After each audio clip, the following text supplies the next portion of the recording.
What's up, you guys? Welcome to another episode of Ask Alex, where this is a show where I take all of your questions and answer them here on this show. But on today's episode 50, I'm so glad that I actually reached 50 episodes of anything, that I get to interview one of my good friends that I have been collabing with over this last year in 2019, and I'm really grateful to have him on the show. His name is Jeremy Evans.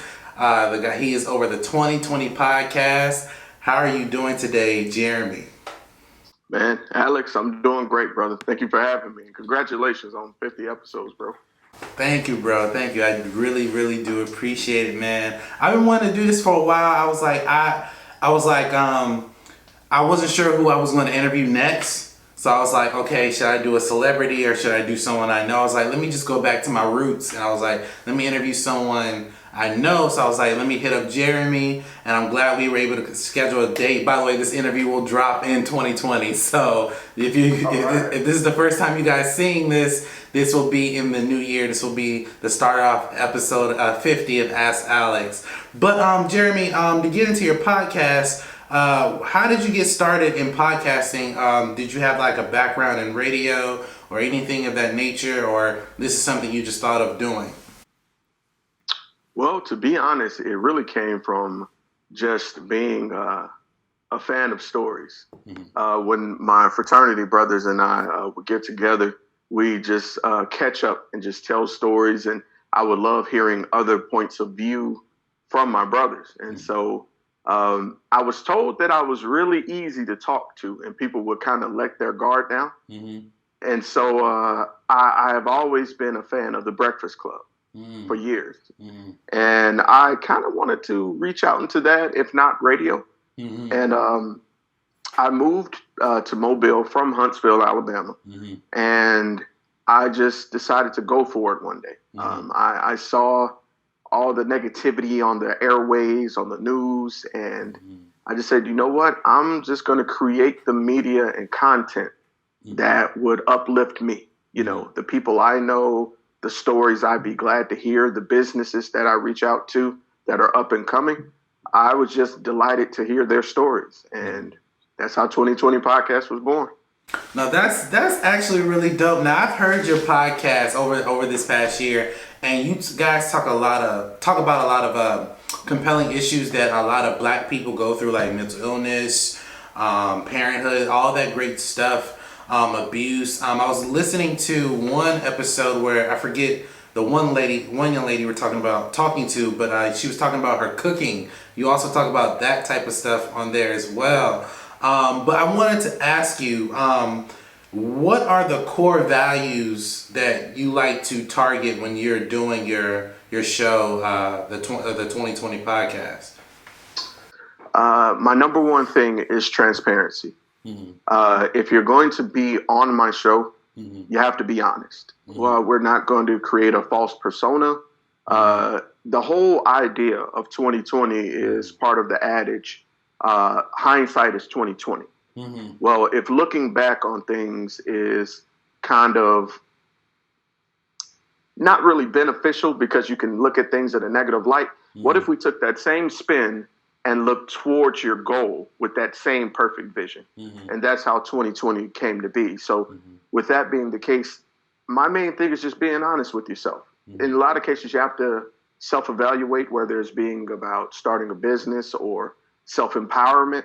You can't do any of that unless you truly know yourself. If mm-hmm. you're lying to yourself, you're not going to be able to be honest with yourself mm-hmm. and be critical of yourself enough to know where you need improvement. Mm-hmm. So that's where my number one rule is just be honest. Mm-hmm. There's no need to front, just keep it 100 with yourself.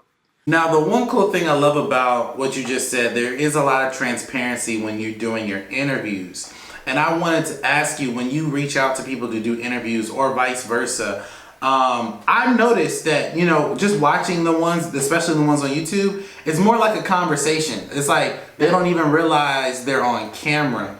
It's like you've already built up that rapport with them. So when you do interviews with these guests, do you know them beforehand, or is it just like something that you're just really good at making them comfortable when you are talking to them either on or off camera? I'm going to be honest with you. A good 80% of them I've never talked to before. Oh, wow. I've learned a trick of getting people to let their guard down. Mm-hmm. Whenever I do an interview, I start the camera, I start the mics. Mm-hmm. And just like with you, I tell you I'm recording, but I don't start the interview immediately. Mm-hmm. What I do is I have a conversation with you first, because when you're being interviewed, you are very aware that you're being interviewed. Exactly. But if I just talk with you at first, get you to loosen up, I tell you about me, which opens the door for you to do the same. Mm-hmm. Then when we enter the interview, you feel like you're talking to a friend. And that's why that comes off that way. Yeah, because when I watched them, like I seen the one you did with Malcolm, and even before Malcolm, it's like y'all are just like really cool. Like y'all been friends for a good minute, and it's actually inspired me in my interviewing skills as well. Because it's like, not to say I've had that feeling with anyone that I've interviewed, but it's just like y'all just laid back, really cool, really just chill, and that's something as an interviewer we're supposed to do to make people comfortable. But one thing I wanted to ask you though is that you said that you were inspired by the Breakfast Club, and I was wondering, on your show you have I believe a female co-host on your show as well. Do you guys pull from like the Breakfast Club or pull from like Hot 97 and all these other radio or podcast entities to build that type of rapport when you're either doing interviews or talking about other things aside from interviews? Well, in a sense, yes, and in a sense, no. And I'll explain. In a sense, yes, I notice how powerful dialogue can be and how destructive dialogue can be.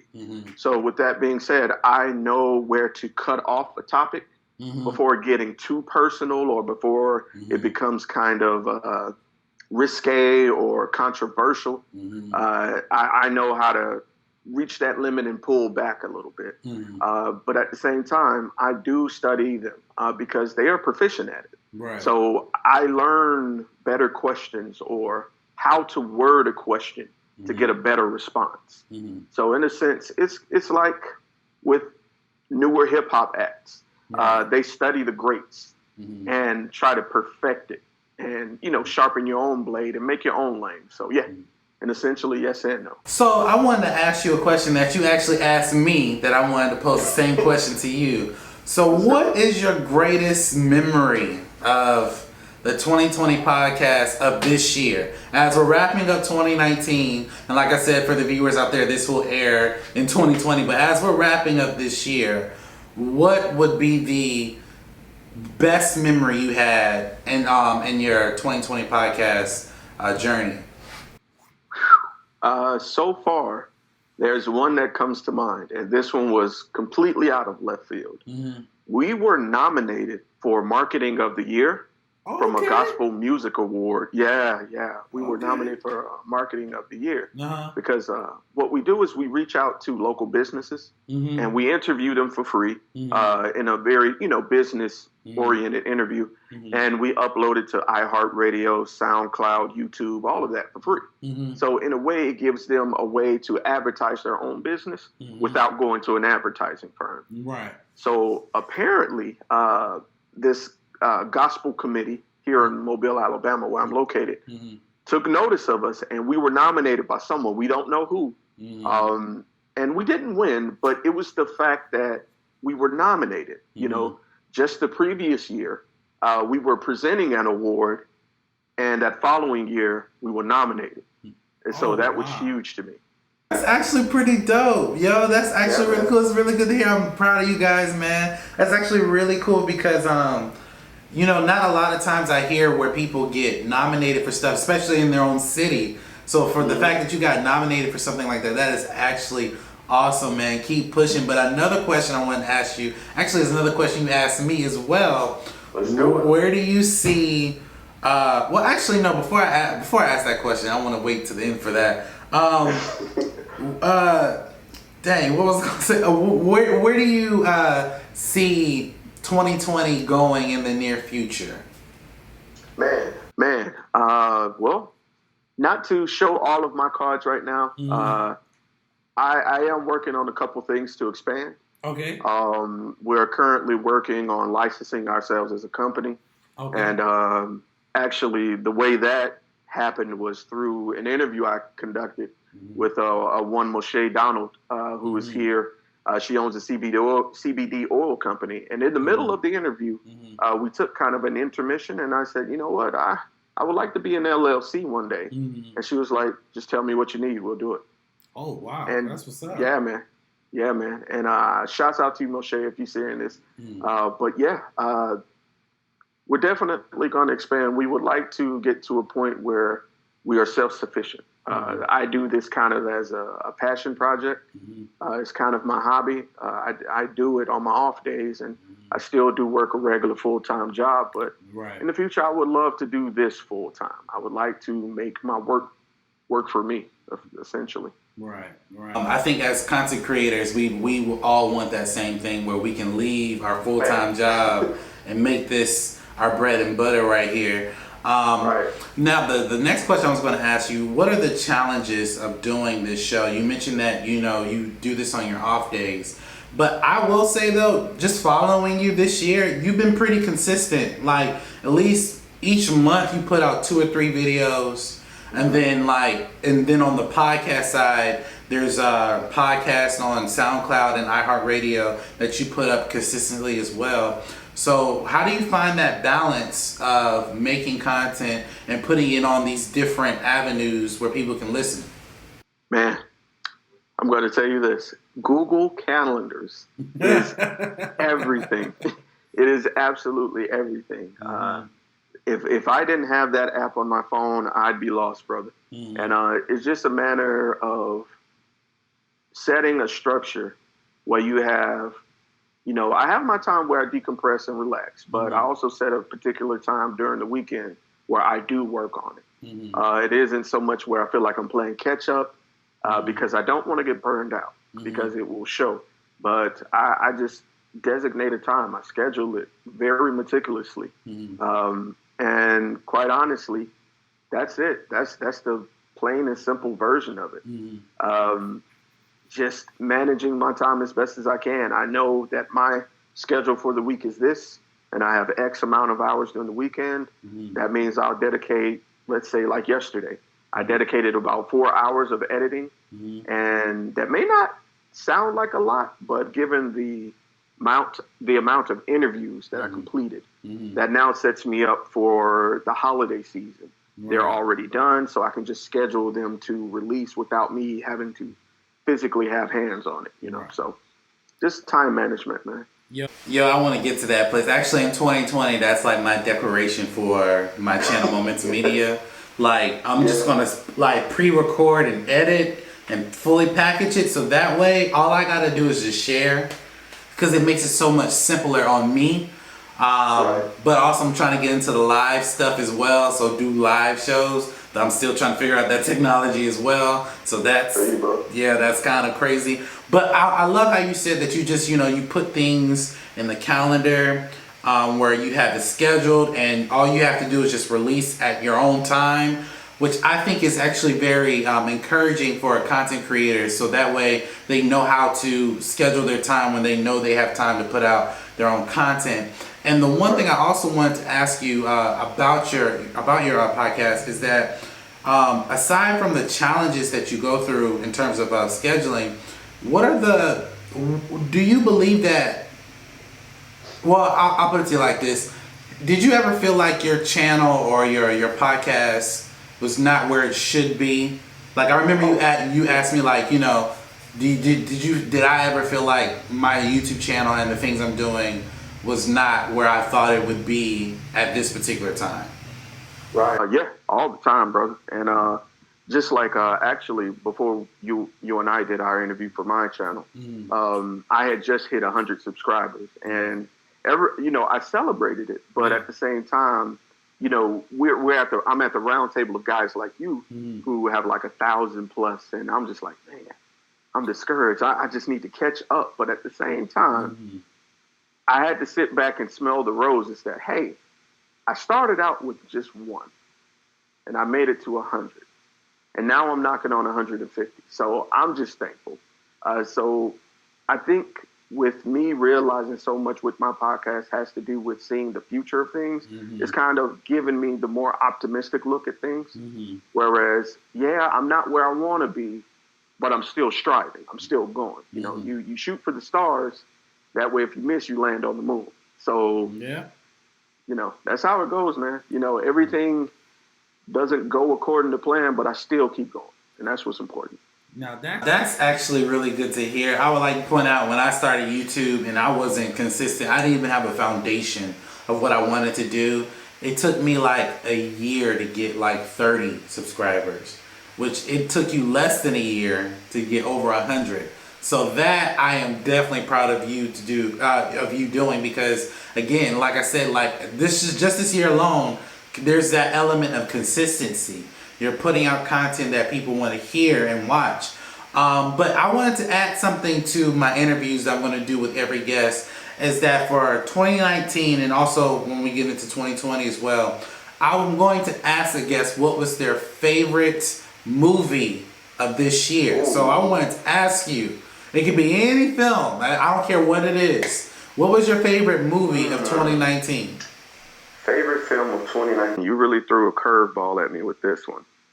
I'm trying to quickly run through what can't release this. Oh, it just came to mind. Joker. I gotta give it to Joker. And I'll explain why if you don't mind. Oh, go ahead. Yeah. Like you said before, on my podcast, we really harken down on the complexities of mental illness. And I think with the way society was going, we got kind of desensitized to the term mental illness and not really feeling empathy for these people who truly needed help. And I'm one of them. You know, I'm one of the people that deal with and have dealt with anxiety and depression. And to see that, although I didn't condone what the Joker did, he did bring those issues to the forefront that says, hey, this is a real thing. Right. You know, and I appreciate when media does that. You know, it takes a topic that people just glance over and it makes you look at it for what it is objectively. And it just, like I said, I may not agree with everything that occurred in that film, but as far as the message, I completely understood and respected.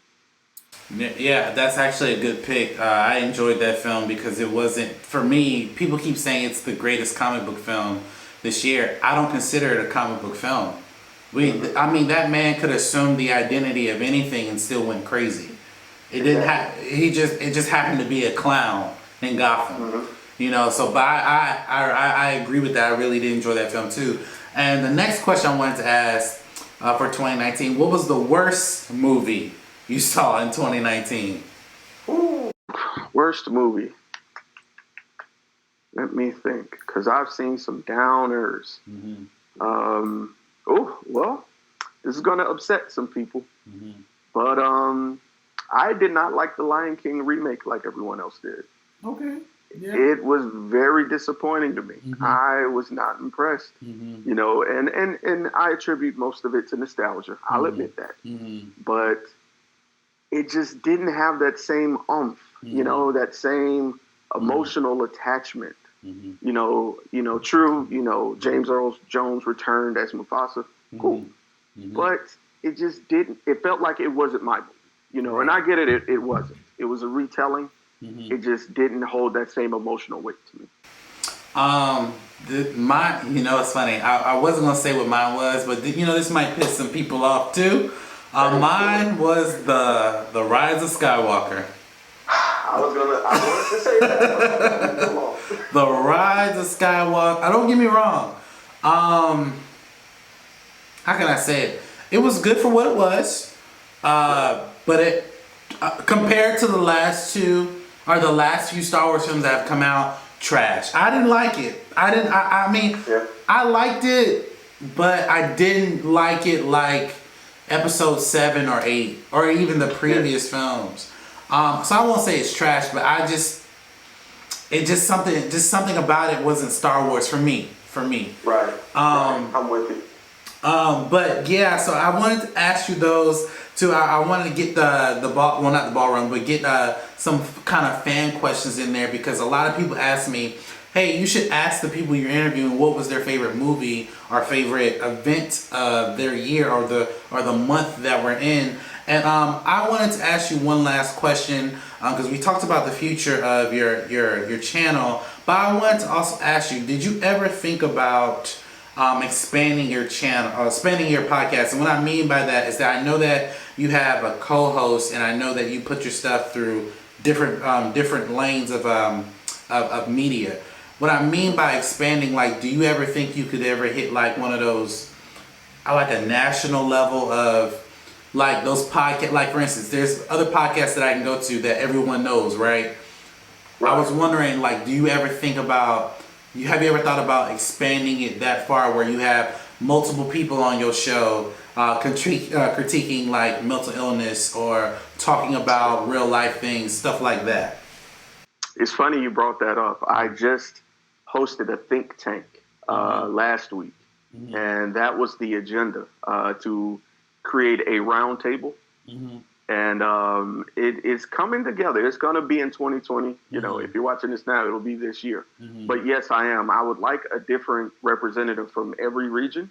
And we just kind of come together and just have a sit down conversation for about 30 minutes to an hour, just to discuss what it is to respect each other. Because I think that is a disconnect with social media now and with trolls. I think the varying degrees of respect are not uniform.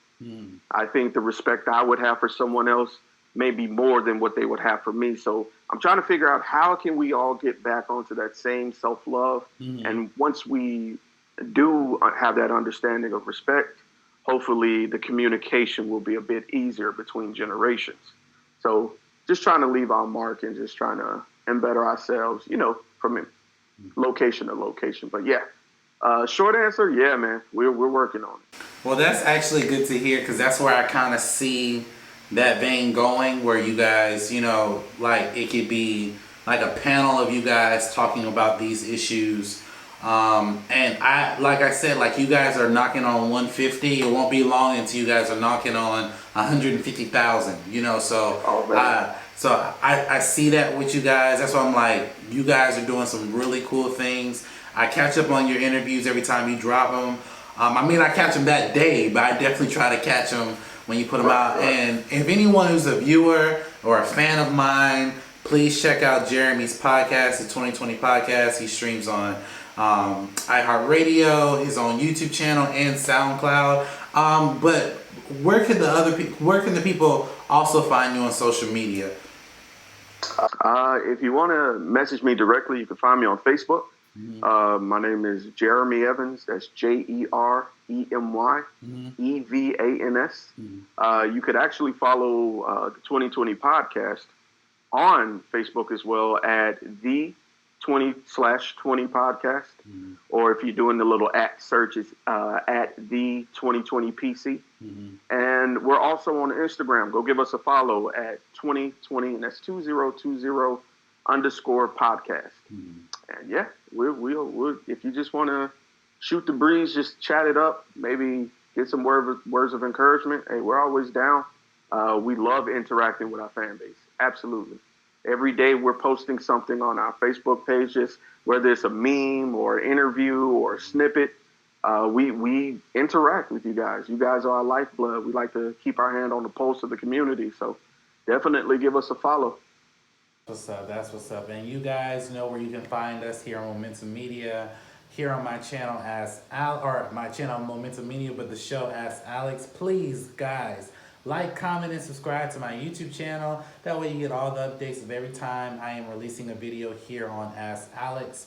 And jump in the comment section below. Tell us what you guys thought about this amazing interview. And go follow Jeremy. Like I said, he talks about a lot of great things, from mental illness to parenthood to food to content to whatever. Like, there's a lot of great things on his channel that they talk about. And it's, like he said, a huge level of transparency where, like I said, the last episode that I saw, you guys were talking as if you were brother and sister. That's why I asked the question, like, do you know them before you interview them? But it's like I said, it's so kosher every time I watch it and listen to it as well. It's really cool. Thank you guys so much for watching this video. And as always, you guys have a blessed day. Peace.